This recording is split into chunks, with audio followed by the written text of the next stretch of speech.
कि समाज के लिए इतनी बुरी थी कि पूछिए मत। क्योंकि ये रिवाज जो बना दिया गया कि हमारी बेटी डोली में जाए और अर्थी में आए, कितना ये गंदा रिवाज था पहले का, अब तो नहीं मान। नमस्कार दोस्तों, मेरा नाम है गुंजन और मैं एक नए वीडियो नए टॉपिक के साथ आपके साथ फिर हाजिर हूँ। आज हम बात करेंगे कल्पना सरोज की, जो कि एक बहुत सक्सेसफुल वुमेन है। आप लोगों ने सुना भी होगा, उनका जोश टाल के उन्होंने इंटरव्यू दिया था अपना, और न्यूज़पेपर में भी उनकी कहानी आ चुकी है। उन्हें बहुत सारे अवार्ड से भी नवाजा गया। वो बहुत बड़ी एक बिजनेस वूमेन भी है, और जिनके पास घर नहीं था, आज उनके नाम से 2 सड़कें हैं मुंबई में। और जिनके पास खाने को पैसे नहीं थे, रहने को घर नहीं था, दूसरे के घरों में रहती थी, और आज उनके पास वो बिल्डर भी हैं, बना के मकान भी बेचती हैं। इसलिए मेहनत से कभी टकराना नहीं चाहिए, और कुछ न कुछ प्रयत्न हमेशा करते रहना चाहिए, चलते रहना चाहिए। कभी ना कभी तो मंजिल मिलेगी ज़रूर। ऐसा नहीं है कि हम लोग कुछ करते हैं तो हम लोग को कुछ उसका कोई फ़ायदा नहीं, मंजिल ज़रूर मिलती है। हम लोग को हार नहीं माननी चाहिए। और आजकल के जो यूथ हैं वो बहुत जल्दी हार मान जाते हैं, सब नसीब पे फेंक देते हैं कि नसीब नहीं अच्छा, हम लोग का भाग्य अच्छा नहीं है, हम लोग के नसीब में ये नहीं लिखा। ये गलत बात है, ऐसा कभी नहीं सोचना चाहिए। उनकी 12 साल की उम्र में शादी कर दी गई थी।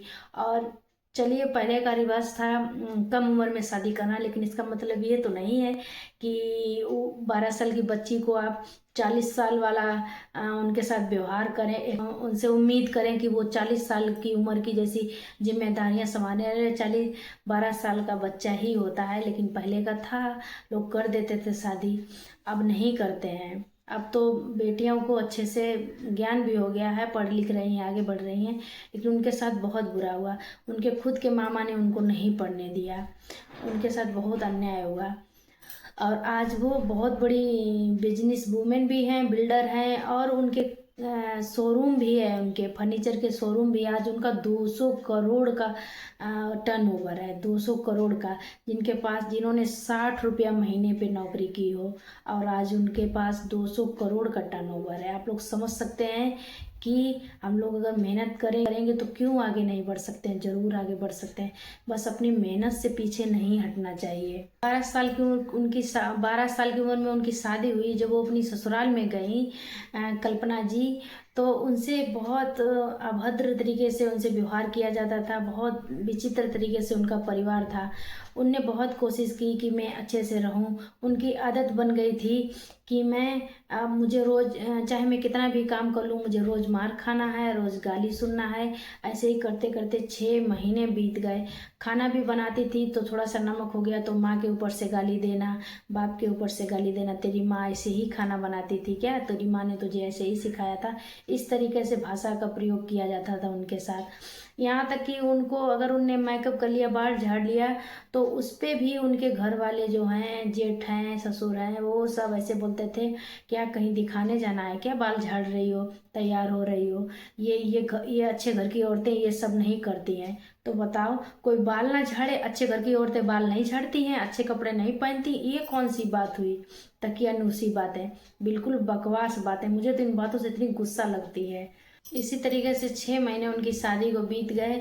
पहली बार उनके पिताजी मिलने आए तो वो एकदम चिपट के रोने लगी, अपने बाप से चिपक गई बिल्कुल और रोने लगी, और उन्हें बहुत रोना आ रहा था। मेरे पिताजी जब मुझे मिलने के लिए आए, देखने के लिए, उन्होंने जब देखा तो मेरे पिताजी मुझे पहचान ना सके कि मेरी ही बेटी है। फिर मेरे पिताजी मुझे वापस ले गए घर, और घर ले जाने के बाद में फिर उन्होंने कहा कि भूल जाओ सब कुछ, एक बुरा सपना समझ के। मेरी बहन बहुत बीमार हो गई, और फिर मुझे पैसों की अहमियत का पता चला कि पैसे अगर नहीं हो तो हमारे अपने हमारे सामने दम तोड़ देते हैं और हम उनको बचा भी नहीं पाते।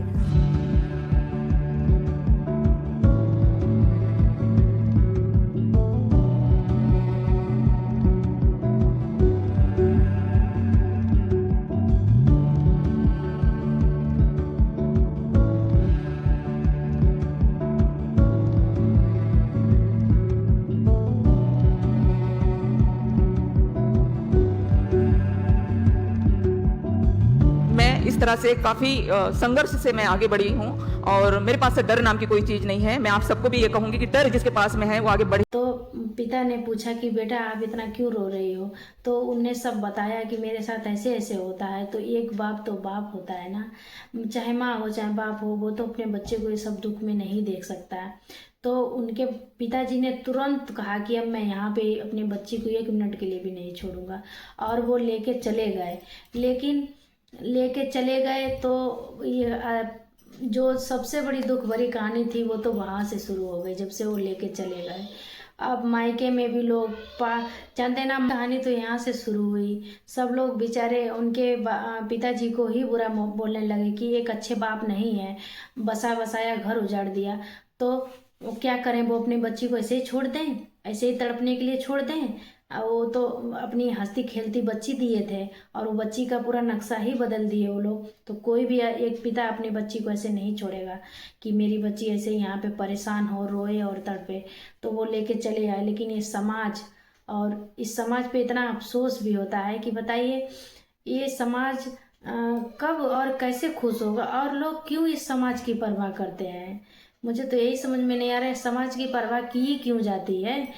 इनको, कल्पना जी को तो उल्टा सीधा बोला ही जाता था, बाबा जी मानते हैं लोग ज़्यादा, फिर भी अभी भी चल रहा है, अभी भी चल रहा है। मैं ये नहीं कहूँगी कि बिल्कुल ख़त्म हो गया है, अभी भी चल रहा है, लेकिन उतना नहीं चल रहा, क्योंकि लड़कियां भी अब जागरूक हो रही हैं, अपने भले बुरे का जान रही हैं कि मरने के सिवा कोई रास्ता आता ही नहीं नज़र में।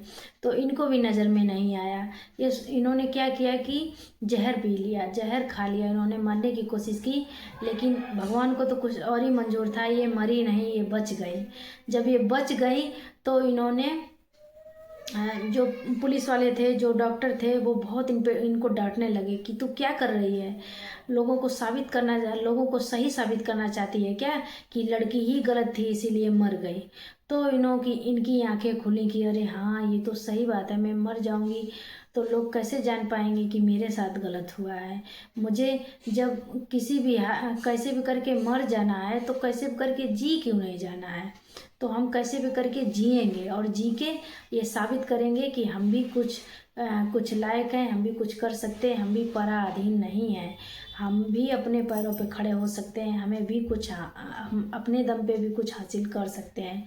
तो इनकी संघर्ष और उन्नति की वो घड़ी जो थी, वो इनका पहली सीढ़ी इन्होंने चढ़ी और अयोग्या जी इन्होंने छू। कल्पना जी के पिताजी एक हवलदार थे, तो उन्होंने पुलिस में भी ट्राई किया कि मैं पुलिस बन जाऊं, उन्होंने नर्स में भी ट्राई किया कि मैं नर्स बन जाऊं, लेकिन उम्र और एजुकेशन नहीं था तो नहीं संभव हुआ। फिर उन्होंने अपनी माँ से कहा कि माँ मुझे बम्बई भेज दीजिए, वहाँ पे बहुत सारी कंपनियाँ हैं, मैं कहीं पर भी काम कर लूँगी, अपने पैरों पर खड़ी होंगी, आपको लोग ताना नहीं मारेंगे, मैं आपके ऊपर बोझ नहीं बनूंगी।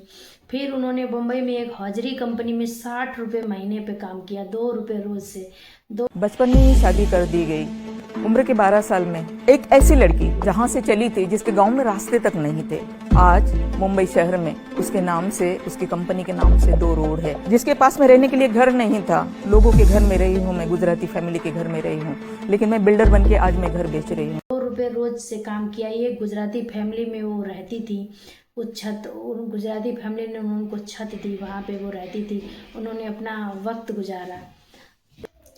2 रुपया रोज, 60 रुपये महीने से क्या ही होता है, क्या होता है इतने पैसों से, कुछ नहीं होता है। इसी बीच उनके पिताजी की भी नौकरी चली गई और वो भी उनके पास आ गए। फिर उनकी बहन बीमार पड़ी और बहन बीमार पड़ी तब उनको पैसे की अहमियत पता चली कि पैसे बिना हम कैसे तड़प तड़प के हमारे अपने मर जाते हैं जब हमारे पास पैसा नहीं होता है। तो पैसा कमाना बहुत ज़रूरी है। तब उन्हें पता चला कि गवर्नमेंट लोन देती है बिजनेस के लिए।